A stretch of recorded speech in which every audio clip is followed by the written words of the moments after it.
Bonjour tout le monde, j'espère que vous allez bien. On se retrouve pour le brief du lundi 14 septembre 2020. Alors aujourd'hui on va parler du Bitcoin, comme d'habitude on va parler du GBTC ainsi je n'oublie pas parce que j'ai vu des choses assez intéressantes et j'ai partagé ça vendredi dans le Discord il me semble. On parlera des spreads, des assets à risque.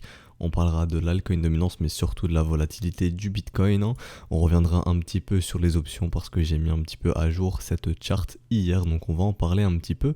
Et pour finir, on parlera de la dominance sectorielle. Alors pour le Bitcoin, ça n'a pas changé depuis vendredi, hein. En tout cas, sur le daily, on va aller un petit peu en 4 heures maintenant pour voir. Donc en 4 heures, on voit que ce rebond commence un petit peu à s'épuiser, hein. On le voit ici un petit peu, les divergences commencent à prendre forme sur le momentum. Donc ce mouvement peine, ce rebond peine à prendre forme, hein, pour le moment. Donc on peut totalement s'attendre à des mouvements de continuation à la baisse tant que ce premier arrêt ici ne cède pas, hein. Sur du court terme, on sera dans cet objectif tant qu'on ne vient pas péter ce premier arrêt. L'objectif, c'est d'aller chercher plus bas. Rappelez-vous, jusqu'où on pourrait aller chercher dans un premier temps, et ben le premier arrêt de ce mouvement, aussi simplement. Donc ici, les 9400$ sur les contrats futurs. Sur BitMEX ou Bitstamp, etc., ça change un petit peu de mémoire, c'est 9200$. Mais là, je suis sur les contrats futurs, donc ici 9004. Mais vous tracez votre Fibo, vous regardez où est le premier arrêt, hein, vous prenez bottom, top, et vous aurez immédiatement le premier arrêt. Donc le premier arrêt, je le répète, nous donnera la définition de ce mouvement. Est-ce que c'est toujours un mouvement tendanciel? Oui ou non? Si ce premier arrêt cède, nous passerons dans un marché en range, hein, donc un ranging market, si c'est simplement le concept de marché en tendance et de marché en range. Et si jamais ce premier arrêt cède, comme on l'avait vu, peut-être qu'on est dans cette figure de compression et ce serait pas aberrant de retrouver du Bitcoin sur le bas de cette figure. Et ici, cette figure, c'est environ 4000-5000$. Je sais pas si on va y retourner, mais ça ferait sens de revenir chercher ces niveaux, hein, pour continuer cette figure de compression. On l'avait vu aussi ici, de gros creux dans la value, hein, donc faudrait pas être étonné que le marché puisse revenir faire du business dans ces niveaux. Aussi simple que ça. Donc voilà, je pense que j'ai rien d'autre à dire pour le Bitcoin en daily. Encore une fois, est-ce qu'on a bottom ici en daily suite à cette structure de retournement? Pour le moment non, j'ai aucun signe de bottom, donc on peut totalement toujours s'attendre au minimum à un retest du premier arrêt. Pour ceux qui souhaitent investir dans ce marché, la zone de rechargement est votre ami. Dans une zone de rechargement, donc là, dans ces zones-là, là, quand on va arriver ici, vous avez du business à venir faire en tant qu'investisseur. Si vous souhaitez acheter un petit peu de Bitcoin, hein, donc du dollar cost average pour ceux qui souhaitent un petit peu acheter du Bitcoin pour se créer une moyenne de prix assez basse sur le moyen long terme, c'est ici que vous pouvez le faire totalement. On peut totalement le faire sur le bas du triangle de compression. On peut même le faire plus bas, il n'y a pas de souci. Mais dans un premier temps, dans ces zones ici, vous pouvez venir faire du business, ok. Donc pour Bitcoin en daily, c'est fini. En 4 heures, on en a parlé. Ce rebond maintenant commence un petit peu à s'essouffler, hein. Suite à ces divergences, on les voit ici en de nombreux M sur le momentum. Ici, on a l'information que les vendeurs reprennent le contrôle du momentum. Ok, dans la nuit, on l'a eu. Donc à voir ce que va faire le marché en ce début de semaine. S'il va décider de poursuivre plus bas, dans ce cas-là, on pourrait totalement imaginer des targets de continuation comme celle-ci, hein. Donc ici juste un simple mouvement de AB égale CD qui pourrait nous ramener un petit peu plus bas à 8300$. Donc pour ça, il faudrait venir céder un petit peu le premier arrêt. On verra ça. Ou alors est-ce que ce marché va tenter d'avaler cette div, hein, pour essayer de retracer plus profondément? Je lis pas l'avenir, mais tout ce que je sais, c'est que pour moi ici, j'ai aucun signe de bottom, hein. Maintenant, la dynamique est bien baissière et au minimum, je m'attends toujours à un retest de ce premier arrêt pour connaître la nature de ce mouvement. On va parler du GBTC, c'est là où GBTC est très intéressant. Pour ceux qui ne savent pas, hein, je parle pas de gold, de bitcoin, non, rien à voir. Je parle de grayscale bitcoin, donc c'est tout simplement un moyen pour les investisseurs traditionnels de pouvoir spéculer ou investir dans bitcoin sans en avoir en leur possession. C'est un petit peu comme un ETF, même si ça en est pas un officiellement, mais ça permet de spéculer sur Bitcoin sans en avoir en sa possession. Donc c'est beaucoup utilisé par les institutions, je pense à JP Morgan, etc., etc. Donc sur le GBTC, ce qui est très intéressant, c'est qu'on a comme ce qu'on a vu sur les contrats futurs, ok. La div est bien présente, William ici me donnait la même information, William est sorti de cet état de stupidité, donc les bulls, calmez-vous. Sur le volume, là je vous ai mis en area pour que vous puissiez mieux voir, hein. Mais quand vous voyez un rallye qui se poursuit avec des M sur le volume, donc un volume décroissant, c'est pas ce qu'on veut voir, ok. Quand vous êtes dans un rallye haussier, vous voulez voir des volumes croissants, ok, idéalement des volumes acheteurs croissants, bien entendu, hein. Et quand vous êtes dans un rallye baissier, c'est la même chose, vous voulez voir des volumes croissants, vous voulez que les gens qui fassent du business dans ce marché soutiennent ce mouvement. Si vous avez des volumes décroissants, donc comme on a là des M, c'est que les mecs qui font du business ne soutiennent pas très bien ce mouvement. Donc attention, on a une divergence prix-volume. C'est pas ce qu'on veut voir dans un rallye. Donc là, on avait eu divergence prix-volume, divergence de momentum, William qui quitte l'état de stupidité. Bon, on a quand même les informations que ce mouvement devient assez faiblard, hein. Et quand vous avez la structure ici, hein, le M ici, hein, qui vous montre que cette dynamique s'inverse, c'est pas tellement bon pour les bulls. Mais ce qui est intéressant sur GBTC, si vous l'avez vu, c'est qu'on est déjà au contact de ce premier arrêt. Ça, c'est très très intéressant. Vous pouvez voir ici, on est bien venu chercher ce premier arrêt. Et la question qu'on peut se poser, c'est ok, est-ce que si GBTC vient péter ce premier arrêt, est-ce qu'en fait le spot fera de même? Parce qu'on avait vu ensemble, hein, pour les plus anciens dans les briefs, voilà, au cours des précédents mois, que GBTC parfois a de l'avance. GBTC fait les choses avant le spot, donc je vous dis pas de trade en fonction de GBTC parce que GBTC c'est l'avenir, c'est une boule de cristal et vous aurez le futur sur le spot, sur le Bitcoin, sur le vrai prix du Bitcoin, non. Mais de ce qu'on a vu généralement, GBTC des fois a de l'avance. C'est aussi simple que ça. Et ce qui est assez intéressant, comme je l'ai souligné, c'est que sur GBTC, on est déjà sur ce premier arrêt. Alors, est-ce que si ce premier arrêt cède sur GBTC, est-ce que ce sera la même chose sur le spot ou sur les contrats futurs, hein, parce que les contrats futurs suivent le prix du spot, c'est pas comme GBTC, ok. Donc on va suivre ça ensemble, hein, mais la dynamique interne et la dynamique, c'est comme sur spot. C'est très inquiétant du côté du GBTC. Et aussi sur GBTC, on a des gaps, hein. Il y a des gaps ici, par exemple, équivalent $6100 ici sur GBTC.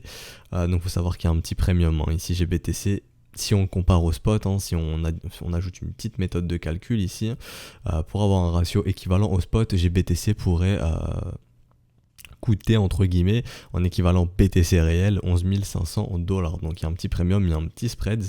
Mais quoi qu'il en soit, la charte est quasiment la même, en tout cas très très similaire, hein. Et on a laissé des gaps plus bas. Et ça sur le spot de mémoire, bon on va regarder ça ensemble, hein. Mais bon là sur les contrats futurs, mais sur spot ça serait voilà équivalent 5008, 5600$. Donc raison de plus de penser que ça ne serait pas aberrant de venir chercher ces prix. Par exemple si je passe en weekly, ici on avait laissé, ou c'était en daily, je ne sais plus, on va regarder ça ensemble. Il me semble que c'était en daily, hein. Mais voilà, ici on avait laissé un beau gap. Bon sur GBTC on est venu le combler et ici c'était l'équivalent à $4100 sur le spot. Bon, est-ce que le marché va venir combler les gaps sur GBTC? J'en sais rien, mais ces gaps existent et sont très très souvent comblés, donc raison de plus de se dire, ce serait pas tellement aberrant de pouvoir penser que ce marché puisse venir chercher justement le bas du triangle de compression qui est justement au niveau des gaps, ok. Donc voilà, je pense que c'est un petit peu fini pour la partie Bitcoin. On a parlé un petit peu de tout, du GBTC, etc. Pas d'order flow parce que ça n'a pas beaucoup changé, mais c'est comme vendredi. Faut savoir que ici, bon, les gens aiment bien shorter ce marché, hein. Dans ces zones, les gens aiment bien shorter ce marché, donc faudrait pas être étonné d'avoir un rebond ici purement dans une idée d'order flow parce que les gens shortent beaucoup trop ce marché. Ou alors justement d'avoir la résolution de ce range, hein, parce que jusqu'à preuve du contraire on est dans un petit range ici, d'avoir la résolution de ce range pour aller tester le premier arrêt qui est les environs des 9100, 9200 sur le spot avant d'avoir un rebond assez violent si lorsque le marché chute, tout le monde short le marché, ok. Donc ça on surveillera ça ensemble, hein, mais pour le moment ça n'a pas tellement changé.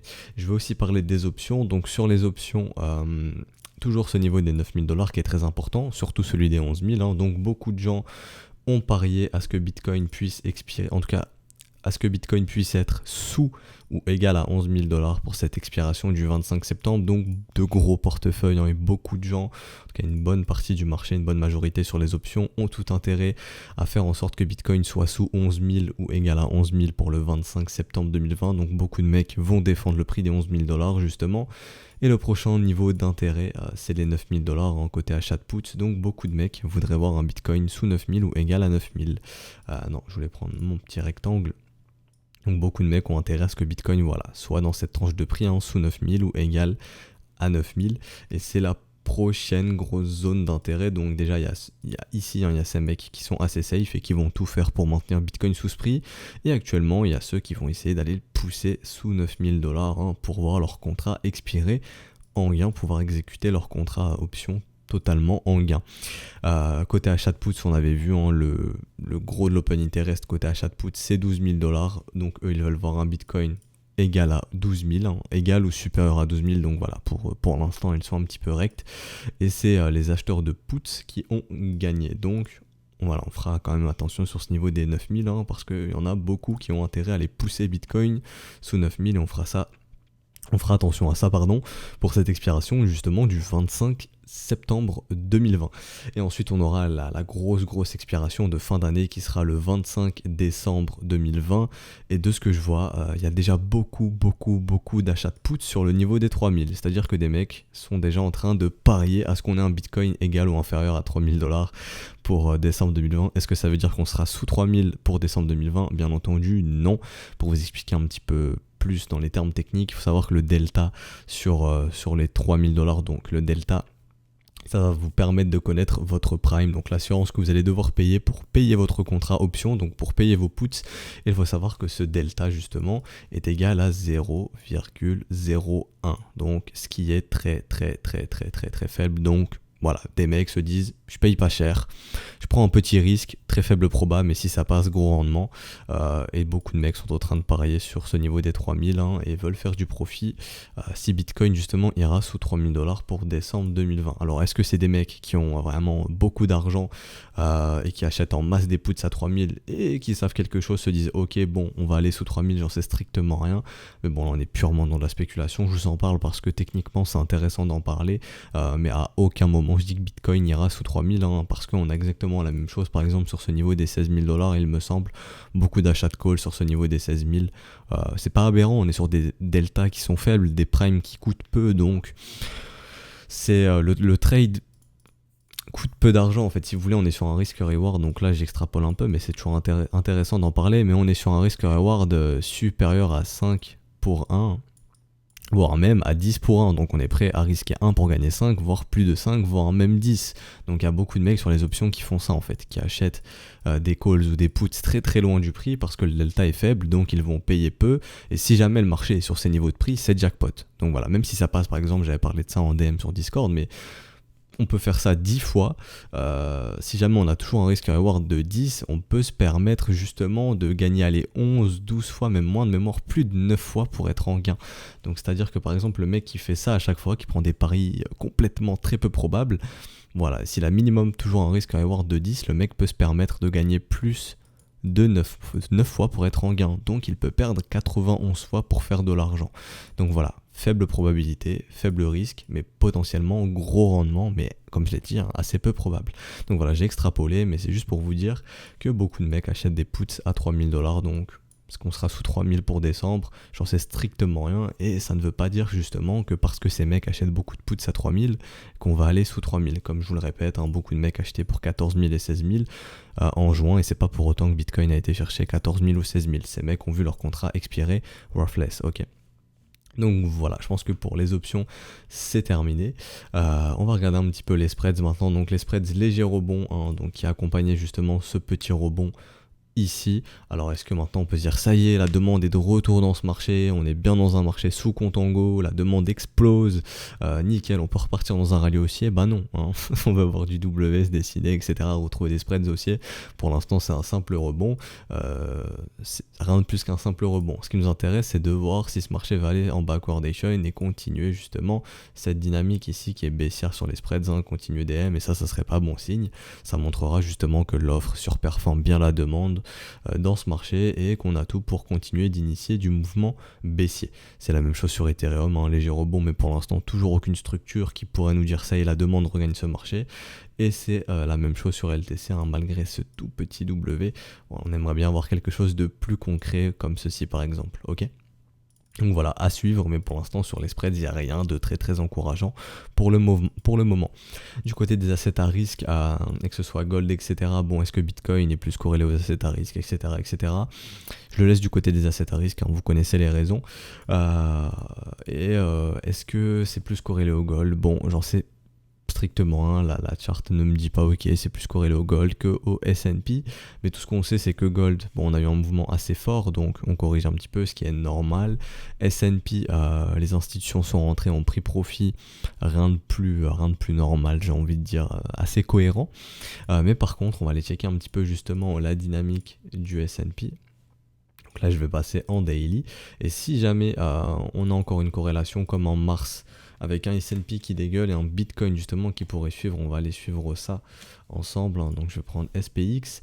Donc, on avait une autre battle zone. Rappelez-vous, notre battle zone, dans notre zone de rechargement de short, tous les acheteurs avaient gagné. On disait, si cette battle zone est gagnée, l'objectif des bulls, il est simple, c'est d'aller péter la TH, chose qu'ils ont fait maintenant.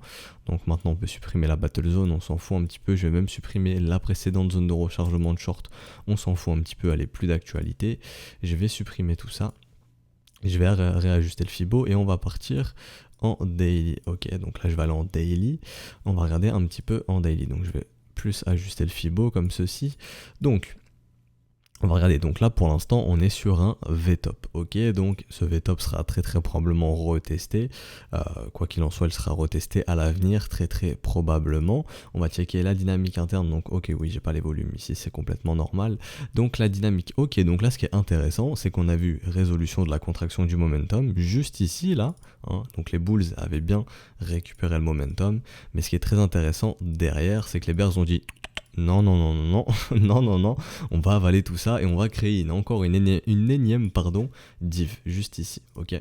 Donc là on a multiples divergences, hein, on a beaucoup de divergences ici, on en a beaucoup, donc attention, hein. Ici je vais vous montrer, vous voyez ici vous avez bien un momentum qui va plus bas, le cours qui va plus haut et ensuite la divergence a bien été confirmée ici, hein, lorsque tous ces M ont pris forme, juste ici, donc là la div est bien présente, donc attention, on est sur un S&P qui est venu faire un nouveau sommet, donc très bien, nouveau sommet sur le S&P 500, mais attention, la dynamique interne qui devient inquiétante, ok. Attention, dynamique interne qui devient inquiétante, et d'ailleurs, vous voyez ici, William était dans cet état d'enfoncement, donc ici un mouvement tendanciel bien fort. Attention, William s'est cassé de cet état d'enfoncement en nous faisant un bon petit M ici sur William R, donc très attention. Et là, on a aussi l'information du côté de William de se dire, ok, bon maintenant, faut respirer un petit peu côté bulls, calmez-vous un petit peu, ok. Donc tout naturellement, on pourrait s'attendre à un retour premier arrêt sur S&P pour se dire ok, quelle est la nature de ce mouvement, comme on l'a vu sur Bitcoin avant, est-ce que c'est toujours un mouvement tendanciel ou non, et ça serait totalement naturel de revenir faire un petit tour sur ce premier arrêt suite à tout ce rallye, ok. Donc ici on a l'information que la dynamique interne devient assez inquiétante côté S&P comme je l'ai dit, et qu'on peut se dire bulls calmez-vous, ce marché peut retracer un petit peu avant de poursuivre sa hausse, hein, parce que je le répète, S&P, on regarde en weekly, en daily, en tout ce que vous voulez, on est bien dans une tendance haussière, dans un mouvement tendanciel bullish, hein. Ici on a eu confirmation quand il y a eu un petit peu la phase Covid, ce marché a bien bottom sur le premier arrêt, ce premier arrêt a bien été maintenu, information qu'on est bien dans un mouvement tendanciel, les bulls ont bien été chercher un nouveau sommet, il n'y a aucun doute là-dessus, le S&P en weekly est haussier, même en daily il est haussier. Ok, mais par contre, dans une tendance où on a des phases de retracement, souvent au premier arrêt pour connaître la nature du retracement, enfin pour connaître la nature du mouvement, ici on a bien eu l'information, c'est toujours un mouvement tendanciel bull, donc maintenant sur ce retracement, sur ce mouvement ici, on a l'information de se dire bulls, calmez-vous, donc ce marché peut retracer, il n'y a pas de doute là-dessus, hein, ça c'est, voilà, ce marché peut retracer, on a vu premier arrêt, voire même faire un retracement de moitié, donc ici, à vue d'œil qui serait quelque part par là, et on va regarder un petit peu la règle de Gann, hein, que nous dit Gann.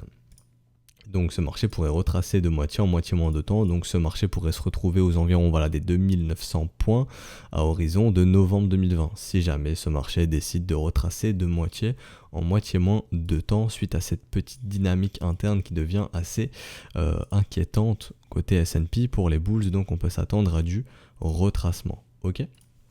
Donc voilà, et justement, si Bitcoin est toujours corrélé à ce S&P 500, si on peut s'attendre à du retracement sur S&P, on peut continuer à s'attendre à du retracement sur BTC si bien entendu les capitaux continuent de se barrer des assets à risque. Ok. Donc voilà, ça c'était pour ce qui était assets à risque. Donc maintenant on va parler un petit peu de la volatilité du Bitcoin, hein. Donc la volate s'est éteinte ici, ok, donc lorsqu'on a eu ce W, elle s'est réveillée, c'était une volatilité baissière, maintenant ce petit M nous a indiqué que ok, la volatilité se casse du Bitcoin, donc tout simplement on a cette petite phase de range, je vais pouvoir hop, fermer ça. Donc on a justement cette petite phase de range avec une volatilité très basse, et ce qu'on attend c'est justement, non c'est cette charte, donc c'est un retour justement de cette volatilité. Donc si on voit du petit W comme ça, on se dira ok, la volatilité est de retour, et on verra si c'est une volatilité baissière. Donc si on part sur du mouvement de continuation, ou si c'est une volatilité haussière, et dans ce cas il faudra s'attendre à du rallye contre tendance, en tout cas des mouvements contre tendance contre ce mouvement ici, ce M qu'on a dessiné. Premier arrêt, l'objectif, ici 10 800, voire même si ce marché décide de retracer plus profondément, même la zone de rechargement de short, pourquoi pas entre les 11 400 et les 11 900 $. Ici on le voit, on a quand même du creux dans la value ici, donc le marché pourrait totalement revenir faire du business dans ces zones, ok. Tout comme on peut en faire plus bas encore une fois, parce que notre creux peut s'étendre jusqu'ici. Donc voilà, on a quand même deux zones où le marché peut revenir faire du business assez facilement. On verra lorsque la volatilité sera de retour sur ce marché. Mais pour l'instant, cette volatilité est éteinte. Mais là, on va plus parler un petit peu de l'altcoin et de la Bitcoin dominance. Donc, ce qui est intéressant avec la Bitcoin dominance, c'est que, attention, ok. Maintenant, on est sur ce premier arrêt ici. Alors, je reprends les concepts de premier arrêt de ranging market parce que pour moi, ça fait sens, qu'on soit sur une altcoin ou une Bitcoin dominance, ça fait sens. Et ce qui m'intéresse, c'est de voir si justement on va réussir à péter ce premier arrêt sur la Bitcoin dominance. Parce que actuellement, si entre guillemets, je vais dire ce marché, même si on n'est pas sur un marché, bon, je vais plus dire la Bitcoin dominance pour pas vous perdre, mais si jamais ici la Bitcoin dominance décide de se retourner, ça ferait sens, on est sur le premier arrêt, ça décide de se retourner, avaler tous ces M, ça voudrait dire que ça y est, les capitaux arrêtent d'aller dans les altcoins, maintenant ça retourne fortement dans Bitcoin, et dans ce cas-là, ça serait pas bon signe pour les alts. Par contre, si ce premier arrêt cède, ça serait encore plus bon signe pour les alts, et on pourrait dire ça y est, la Bitcoin dominance veut continuer de retracer, donc les capitaux veulent continuer de se barrer de la Bitcoin dominance, du Bitcoin pour aller où? Dans les altcoins, aussi simple que ça, parce que les capitaux naviguent, s'ils se cassent du Bitcoin, ça peut aller dans les altcoins, et on le verra justement avec l'altcoin dominance ici, de se dire ok, bon, les capitaux entrent dans l'altcoin dominance, donc ce qui serait bon signe, on pourrait continuer de voir des alts surperformer un Bitcoin. Je vous dis pas des altcoins comme d'habitude qui iront sur la lune, mais de continuer à avoir des alts qui retracent, et on l'a vu avec la stratégie SHAD, on a pu récupérer pas mal de doubles, donc voilà, c'est juste ça, un marché qui retrace et qui peut offrir des doubles, et qui peut même préparer un prochain bull market, possiblement, mais pour le moment, je vois rien d'inquiétant côté altcoin dominance.